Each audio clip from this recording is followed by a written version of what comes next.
mengingat masalah konflik berkepanjangan yang terjadi di tanah Papua bukan hanya soal kesejahteraan, sandang, pangan, dan papan, tetapi juga soal ideologi politik.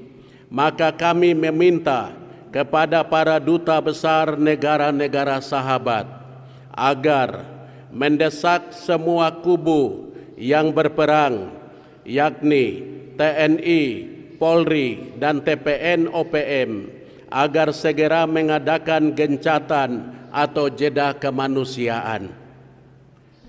2. Mendorong pemerintah Republik Indonesia agar segera pula membuka ruang dialog dengan orang Papua, dalam hal ini dengan ULMP dan JDP atau melalui JDP, Jaringan Damai Papua.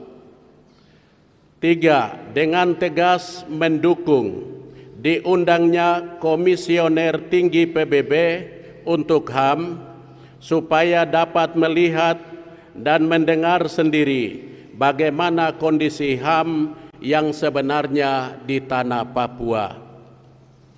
4. Mencegah terjadinya saling mempersalahkan dalam sidang PBB sebagaimana hal yang sangat akan memalukan kita. Seruan yang kedua kepada Duta Besar Vatikan di Jakarta sebagai perwakilan Gereja Katolik sedunia dan kepada pemimpin negara-negara pemberi dana kepada pemerintah Republik Indonesia atas nama pembangunan dan kesejahteraan bagi masyarakat di tanah Papua. Kami menyampaikan pesan bahwa sesudah 20 tahun otonomi khusus OTSUS di Papua, OTSUS ternyata gagal dalam tujuannya. Kedua, walaupun alam Papua kaya, sorga kecil yang jatuh ke bumi, namun rakyatnya miskin.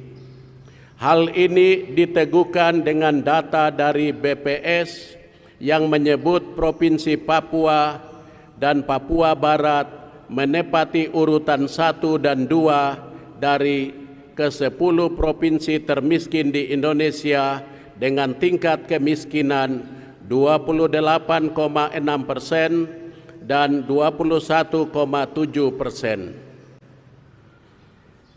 Berdasarkan informasi ini, maka kami berseru kepada negara dan instansi pemberi dana demi pembangunan di tanah Papua agar dapat meninjau kembali bentuk kerjasama yang dibangun selama ini. Sebab yang terjadi di tanah Papua adalah pembangunan sarana fisik sebagai prioritas, penambahan pasukan organik hampir di seluruh tanah Papua. Di sana terjadi pemaksaan kehendak, tindakan kekerasan, pembungkaman ruang demokrasi, pembunuhan yang tidak ditindak, dan kriminalisasi terhadap awak media yang berbicara tentang kebenaran dan keadilan. Bahkan seruan para pastor pun dipandang miring, malah mereka dinilai sebagai separatis atau pendukung TPN-OPM.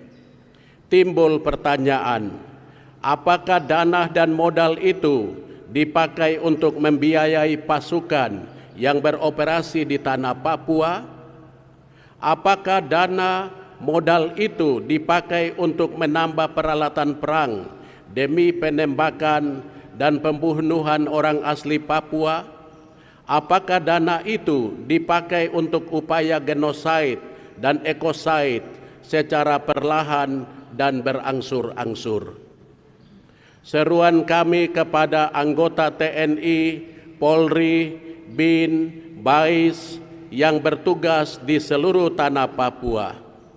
Sadarilah, masyarakat sudah tahu bahwa konflik dan operasi militer yang sedang terjadi adalah suatu upaya terselubung untuk melindungi kepentingan sekelompok elit